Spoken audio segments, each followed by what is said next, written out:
Hello प्यारे बच्चों, मैं फिर से आपके सामने को नई वीडियो के साथ आया हूँ जिसमें आज इनकम मेथड आपका नेशनल इनकम का जो लास्ट मेथड है, ठीक है, जिसमें मैंने 2 वीडियो ऑलरेडी अपलोड कर चुकी है। पहला मेथड जो आपका था नेशनल इनकम का इनकम मेथड था।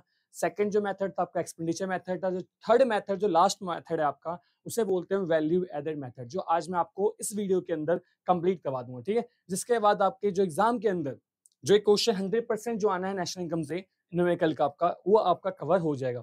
और मैं गारंटी देता हूँ बेटा कि अगर 3 वीडियो आपने देख ली तो आपका वो क्वेश्चन गलत नहीं होगा, क्योंकि जो जो चीजें लाइक एग्जामिनर ट्विस्ट करता है वो चीजें मैंने आपको उसमें ऐड कर रखा है, तो आपको उसमें गलतियां नहीं आएगी, ठीक है। तो आज हम स्टार्ट करते हैं आपका, ठीक है। और जिसने भी अगर इसको सब्सक्राइब नहीं किया हो तो रिक्वेस्ट है बेटा कि आप इसको सब्सक्राइब करें, लाइक करें, शेयर करें, ठीक है। Century classes by Aman sir, जिसमें आपको मैं लाइक कुछ दिनों में आपको एक नई वीडियो डालते रहूंगा जिसके अंदर आपके इकोनॉमिक्स से रिलेटेड सारे चैप्टर्स में कवर करवाते रहूंगा, ठीक है।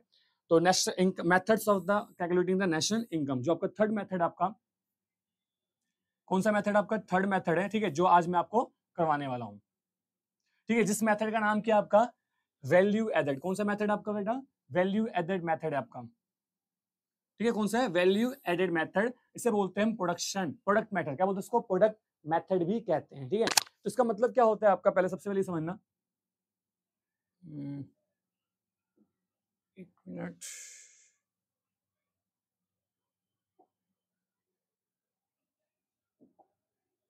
ठीक है।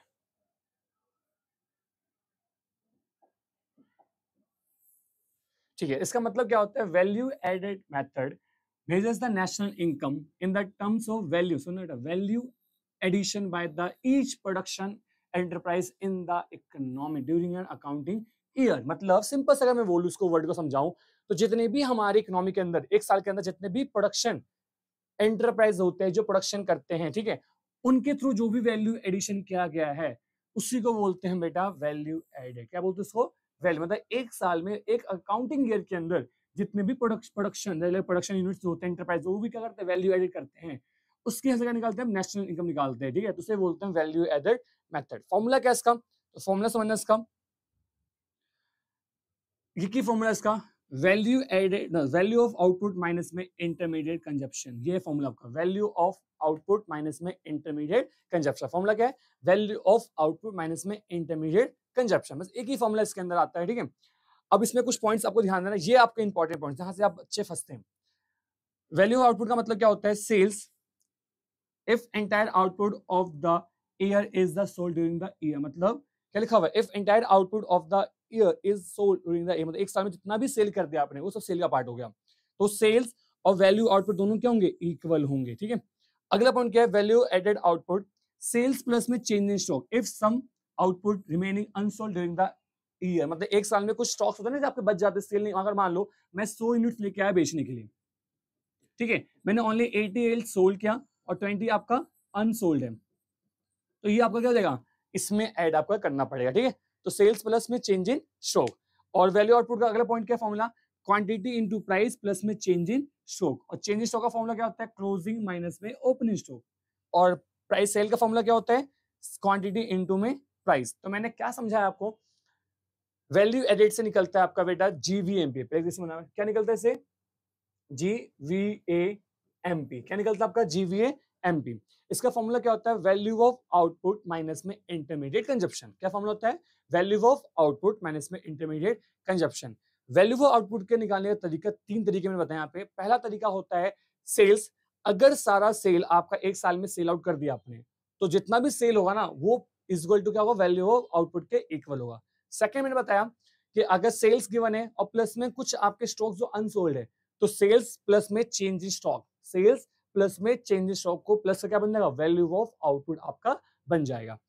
एंड थर्ड जो तरीका आपका सेल्स का जो फॉर्मूला होता है क्वांटिटी इनटू प्राइस, क्या होता है क्वांटिटी इनटू प्राइस। सेल का सिंपल सा अगर मैं मतलब बताऊं, सुनना, कि अगर आपके पास मान लो किसी गुड्स का प्राइस मान लो 10 रुपीज था और आपने यूनिट जो सेल आउट किया है क्वांटिटी जो आपकी उसकी लाइक 50 यूनिट्स आपने सेल आउट किया यूनिट्स, तो टोटल कितना सेल किया आपने, तो 10 इंटू में 50 इज इक्वल टू कितना हो गया 500। ये आपके लिए क्या है सेल है, तो प्राइस इंटू में क्वांटिटी इज इक्वल टू क्या होता है आपका, सेल्स होता है। ठीक है, तो फॉर्मूला क्या हो गया, प्राइस इनटू में quantity is equal to sales हो गया। वैसे चेंज इन स्टॉक का फॉर्मूला क्या होता है, क्लोजिंग स्टॉक माइनस में ओपनिंग स्टॉक आपका फॉर्मूला होता है किसका, closing stock. Change in stock का फॉर्मूला क्लोजिंग माइनस में ओपनिंग स्टॉक आपका फॉर्मूला होता है। यहां तक पॉइंट क्लियर होगा, ठीक है आपको।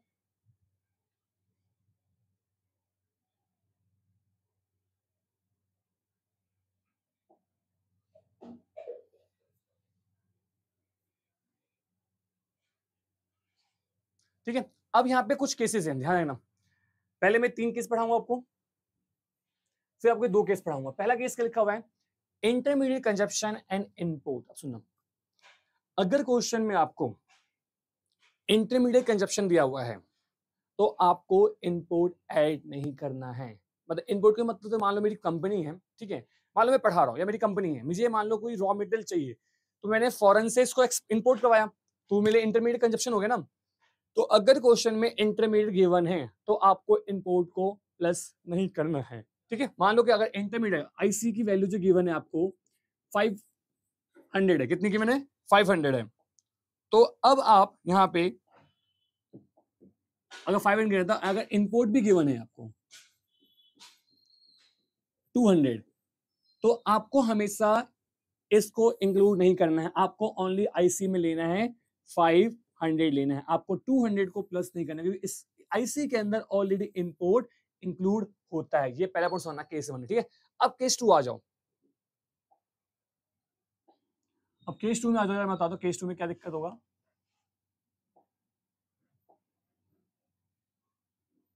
ठीक है, अगर केस 2 में आ जाओ, एक मिनट जरा इसका,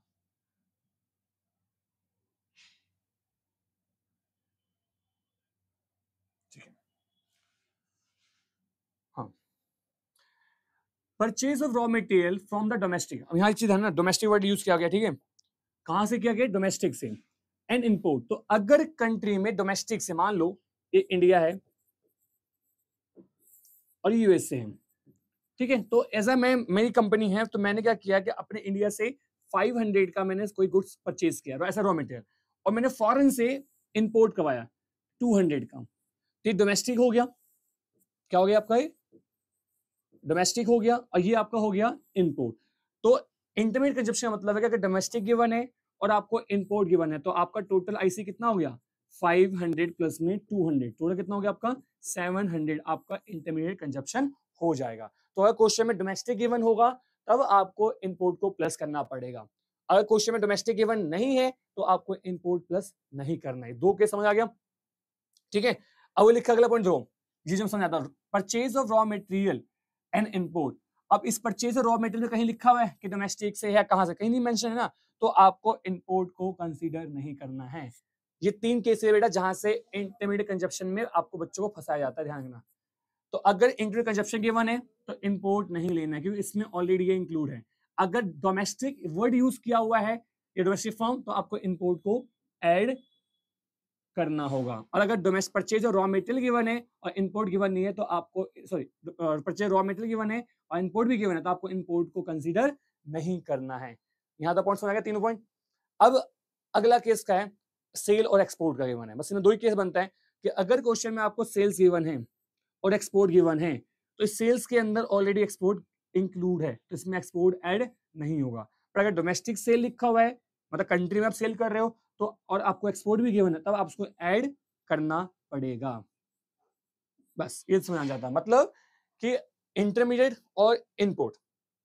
तो क्वेश्चन इंटरमीडिएट गिवन है तो इनपुट आपको कंसीडर नहीं करना है।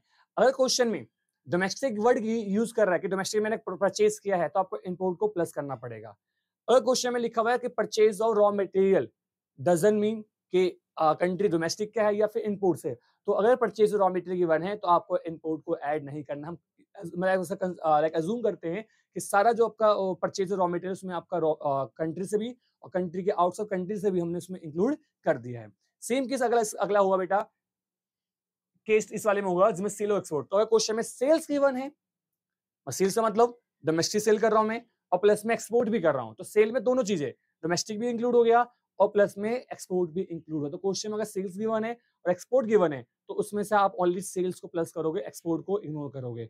अगर क्वेश्चन में डोमेस्टिक गिवन है, डोमेस्टिक सेल, मतलब आपको यहाँ पे क्लेरिफाई कर दिया है कि हमने बस डोमेस्टिक में सेल किया है, तो एक्सपोर्ट को ऐड नहीं किया, तो हमें एक्सपोर्ट को ऐड करना पड़ेगा। तो इसको आपको ध्यान देना है, क्योंकि क्वेश्चन दो फॉर्मूला बहुत सिंपल था, वैल्यू ऑफ आउटपुट माइनस में इंटरमीडिएट कंजप्शन, बहुत सिंपल सा फॉर्मूला लिखा हुआ था।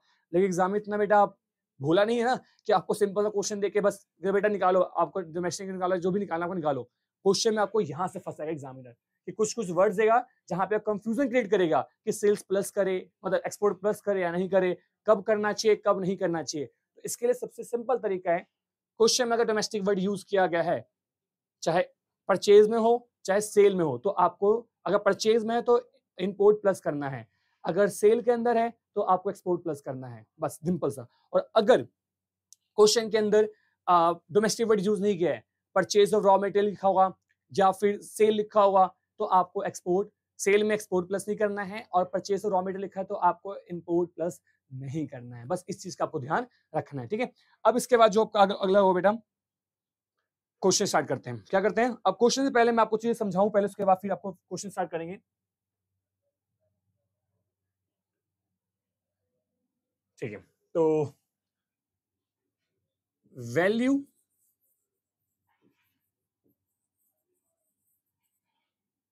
वैल्यू से क्या निकलता है आपका, GVAMP, क्या निकलता है आपका, GVAMP, ठीक है। अब याद रखना GVAMP जो है बेसिकली आपका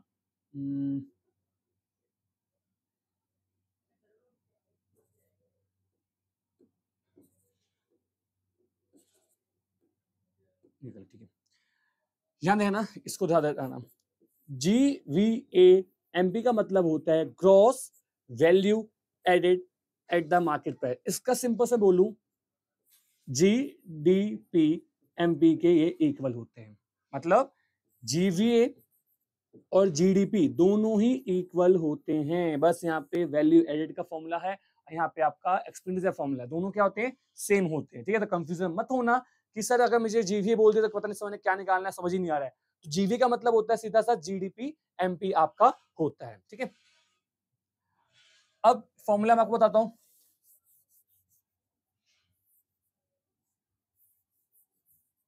ठीक है। तो फॉर्मूला आप यहाँ स्टार्ट करते हैं, जो फॉर्मूला मैंने आपको बताया है, वैल्यू एडेड का फॉर्मूला क्या होता है, वैल्यू ऑफ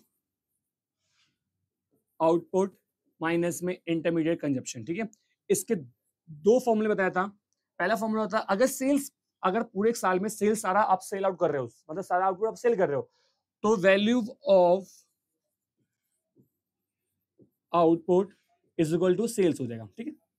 सेकंड जो आपका इसमें बन सकता है कंडीशन, मतलब बन सकता है कि अगर वैल्यू आउटपुट गिवन नहीं है तो सेल्स प्लस में चेंज इन स्टॉक, ठीक है। सेल्स का फॉर्मूला क्या होता है, प्राइस इनटू में क्वांटिटी होता है, और चेंजेस का क्या होता है बेटा, क्लोजिंग स्टॉक माइनस में ओपनिंग स्टॉक। ये आपका फॉर्मूला था जिसमें आपको पढ़ना था, ठीक है। अब इस फॉर्मूले के बाद अब आपको स्टार्ट करना है क्वेश्चंस कैसे कैसे इसमें पूछे जाते हैं, तो एक एक करके सारे क्वेश्चन में बताते जाऊंगा, उसके बाद फिर आपको स्टार्ट करना है। ये पहला क्वेश्चन आपका क्या निकालना है इसके अंदर, इसमें आपको निकालना है value added by the firm A and B, मतलब दोनों का निकालना है, फर्म ए और बी का निकालना है। तो फॉर्मूला को सबसे पहले याद होना चाहिए। और जीवीए से क्या सॉरी क्या निकलता है,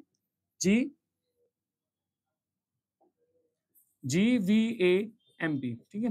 फॉर्मूला क्या होता है, वैल्यू ऑफ आउटपुट माइनस में इंटरमीडिएट कंजप्शन। अब मैं किसकी बात कर रहा हूं, फर्म ए की बात कर रहा हूं, ध्यान रखना। देखो क्वेश्चन में समझना, यहाँ पे सबसे पहले हमें क्या चाहिए, सेल्स चाहिए ना। यहाँ गिवन है sales, domestic sales by firm है। अब मैं आपको समझाया था कि अगर डोमेस्टिक सेल्स आपको गिवन होगा तो आपको एक्सपोर्ट प्लस करना पड़ेगा। तो मतलब यहाँ पे देखो एक्सपोर्ट भी गिवन है और डोमेस्टिक भी गिवन है, तो हमें प्लस करना पड़ेगा दोनों को। तो क्या बन जाएगा ये दोनों, सेल्स, ठीक है। अब क्या चाहिए, प्लस में चेंज इन स्टॉक। क्वेश्चन में चेंज इन स्टॉक आपका गिवन नहीं है, तो कोई बात नहीं, हम जीरो मान लेंगे, सिंपल सा। तो कितना गिवन है बेटा, 4000 प्लस में 1000 माइनस में इंटरमीडिएट कंजप्शन। अब यहां देखना, purchase by firm A, firm A ने क्या किया है, परचेज किया ना, तो इसके लिए क्या होगा, इंटरमीडिएट कंजप्शन, क्योंकि फर्म कभी भी परचेज करते हुए ड्यूरिंग द प्रोडक्शन प्रोसेस वो खाने के लिए नहीं करती है, फर्दर प्रोडक्शन के लिए करती है। तो कितना हो जाएगा, 2, तो कितना हो गया बेटा 4800 करोड़ आपका फर्म ए का हो जाएगा। ठीक है, यहां तक क्लियर है। अब क्या निकालना है, फर्म बी का निकालना है ना, तो फर्म बी के लिए बस सिंपल से तो GVA MP value of output minus में इंटरमीडिएट कंजप्शन। हाँ देखो सेल लिखा है, अब सेल लेना तो हमें एक्सपोर्ट की जरूरत नहीं है। 2940 माइनस में purchase by firm B, purchase है ऑलरेडी, परचेज गिवन है तो इसमें इंपोर्ट अब इंक्लूड नहीं करोगे, माइनस कर दो 29401300 ये हो जाएगा आपका 6, ये हो जाएगा 1, 1640 करोड़ इसका आंसर हो जाएगा। ठीक है 046 थी। तो ये आपका क्वेश्चन था पहला, जिसमें मैंने आपको बताया कैसे सॉल्व करना है। तो सबसे पहले आपको देखना है फॉर्मूला क्या है, फॉर्मूला के बाद देखना है कि इससे निकलता क्या है, GVMP निकलता है। GVMP का फॉर्मूला क्या होता है, वैल्यू ऑफ आउटपुट माइनस में इंटरमीडिएट कंजप्शन। ठीक है, अब कंपोनेंट चेक करना है कि कंपोनेंट परचेज है, सेल है, जो भी आपको क्वेश्चन में गिवन है उसके अकॉर्डिंग आपको उसमें यूज करते जाना है। और सबसे बड़ी चीज बेटा, अगर क्वेश्चन में करोड़ गिवन है, लाख गिवन है, तो आपको एंड में करोड़ लिखना पड़ेगा, नहीं तो आपके बेटा बोर्ड के अंदर half marks examiner free fund के काट लेगा। ठीक है,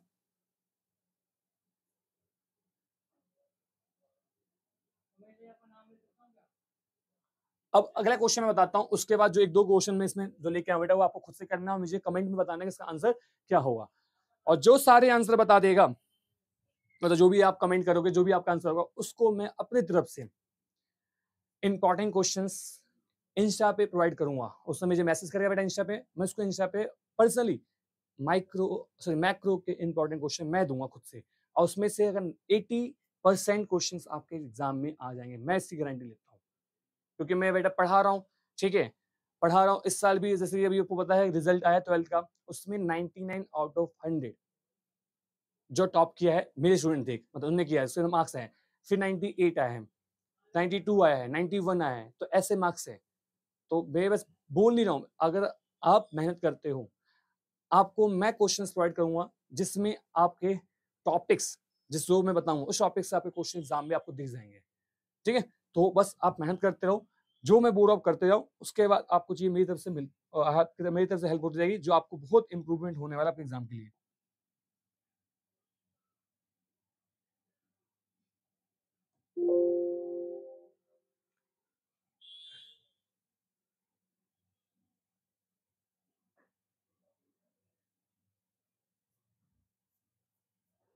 ठीक है, अगला क्वेश्चन था आपका ये, जिसमें आपको निकालना है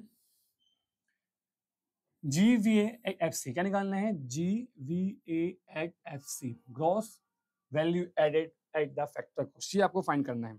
ठीक है, अब इसमें सबसे पहले आपको क्या चाहिए, कंपोनेंट गिवन है, कंपोनेंट गिवन है तो इसमें आपको चेक करना है कि क्या क्या कंपोनेंट्स आपको गिवन है, और इससे निकलता क्या आपका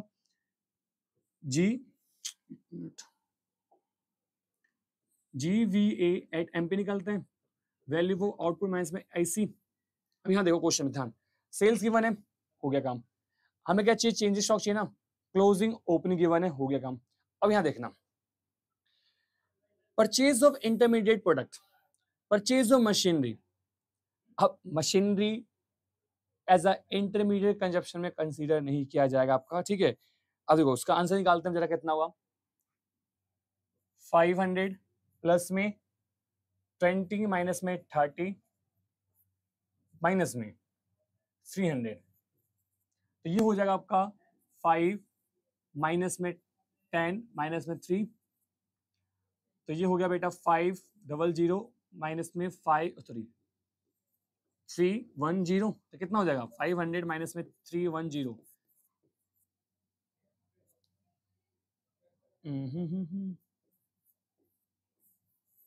कितना हो गया 190 आ गया इसका।